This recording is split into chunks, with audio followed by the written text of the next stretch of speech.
আসসালামু আলাইকুম সম্মানিত ভিউয়ার্স, আজকের ক্লাসের মধ্যে আমরা আর্টিকেলস সম্পর্কে ডিসকাস করব।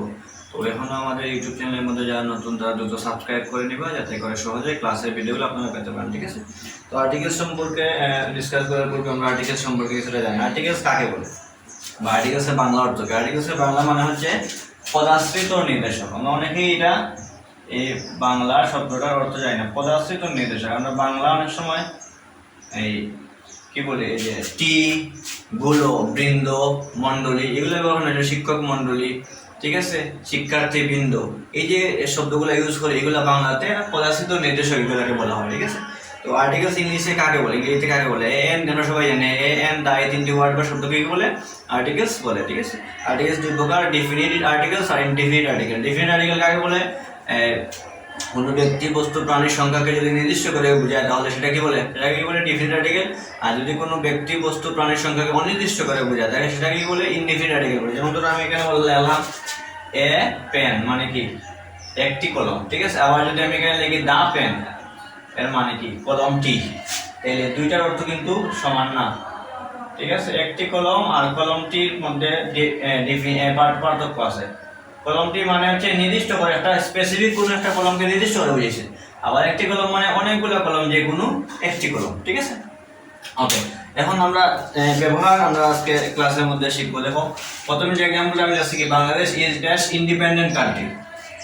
ইন্ডিপেন্ডেন্ট আবার মানে এখানের মধ্যে যখন ইয়ে থাকবে, ড্যাশ চিহ্ন দেওয়া থাকবে, ড্যাশ চিহ্নের পরের শব্দটাকে আমরা ফোকাস করে কিন্তু আনসারটা করতে হবে। তাহলে পরের শব্দটা এখানে আছে কি? ইন্ডিপেন্ডেন্ট। ইন্ডিপেন্ডেন্টের আইটা কি আছে? আমাদের বাওয়েলস। আমরা জানি বাওয়েলস যুক্ত ওয়ার্ড কয়টা? পাঁচটা total, A E I O U. তাহলে এই পাঁচটা ওয়ার্ডের পূর্বে আমরা জানি কি বসে? এন বসে। এখন এটা বাওয়েলস আছে, যার কারণে আমরা কি বসাইমু? এন বসাইমু। ঠিক আছে, বাংলাতে যেরকম স্বরবর্ণ আছে না টোটাল 11টা, স্বরে অ, স্বরে আর, স্বই, এগুলা 11টা। ঠিক তো ইংরেজিতে স্বরবর্ণ আছে টোটাল 5টা, কয়টা? আর ইংরেজিতে যেরকম বাংলাতে যেরকম ব্যঞ্জন বর্ণ আছে টোটাল 39টা, ইংরেজিতেও সেম ব্যঞ্জন বর্ণ হচ্ছে টোটাল 26টা। ঠিক আছে, অর্থাৎ স্বরবর্ণর মানে হচ্ছে বাওয়েলস। বাওয়েলস বাংলার তো স্বরবর্ণ, ব্যঞ্জন বর্ণ মানে কনসোনেন্ট, কনসোনেন্ট মানে কি? ব্যঞ্জন বর্ণ। ঠিক আছে, তাহলে বাওয়েলস তো মনের পরে আমরা কি বসাই? এন বসাই। তাহলে Bangladesh is an independent country. N কি জন্য হয়েছে? আইটা আছে কি? বাওয়েলস। এখন অর্থটা কি দাঁড়ালো? বাংলাদেশ একটি স্বাধীন দেশ। দেখো, সেম এক্সাম্পল আমি আবার সেম প্রায় same. Bangladesh is dash reverent country. Reverent মানে কি? রিভারেন্ট মানে হচ্ছে নদীমাতৃক, অর্থাৎ বাংলাদেশ একটি নদীমাতৃক দেশ। এখন রিভারেন্টের আরটা কিন্তু কনসোনেন্ট। দেখো, এই ফার্স্টটার মধ্যে কিন্তু আরটা নাই, মানে বাংলাদেশ যুক্ত ওয়ার্ডের মধ্যে এই ফার্স্টটার মধ্যে আর নাই। তাহলে আরটা কি? কনসোনেন্ট। আমরা আরটা জানি কনসোনেন্ট যুক্ত ওয়ার্ডের পূর্বে এ বসে। কি বসে? এ বসে। এখানে আমরা এ বসাই, বুঝতে পারছি? তারপরে দেখো, my father is dash MBBS doctor. MBBS এটা একটা মিনিংফুল ওয়ার্ড, এটা একটা মানে আছে। ঠিক আছে, এটা দেখো, এটাকে বলা হয় সিম্পল শব্দের অ্যাব্রিভিয়েশন।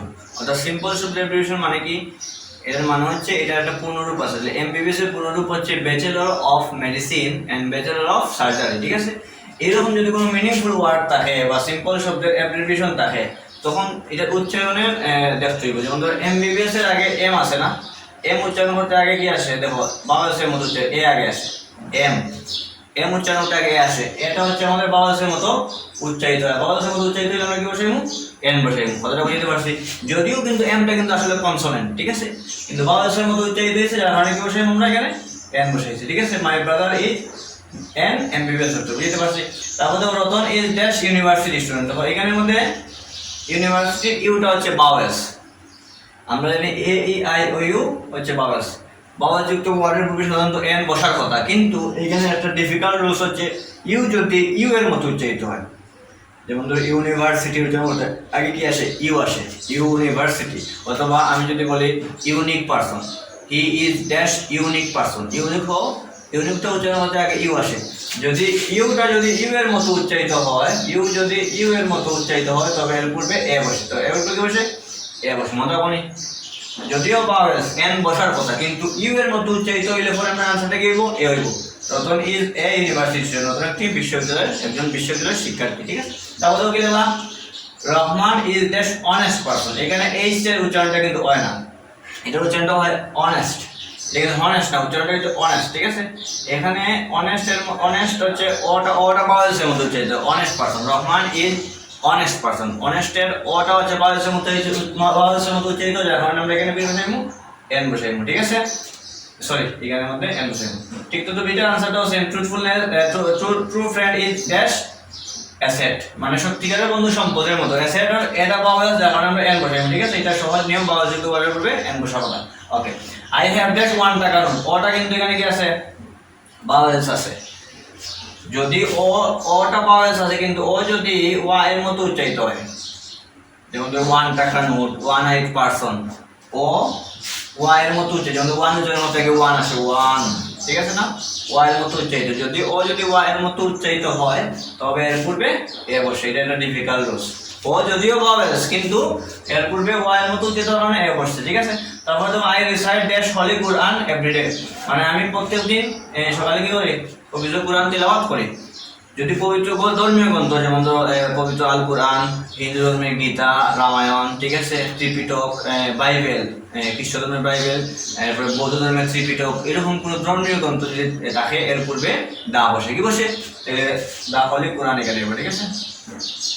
তারপর দেখো sun, that sun rise in the east, মানে সূর্য পূর্ব দিকে ওঠে। আমরা জানি চন্দ্র, সূর্য, গ্রহ, নক্ষত্র, দ্বীপপুঞ্জ, সাগর, মহাসাগর ইত্যাদির পূর্বে কি বসে?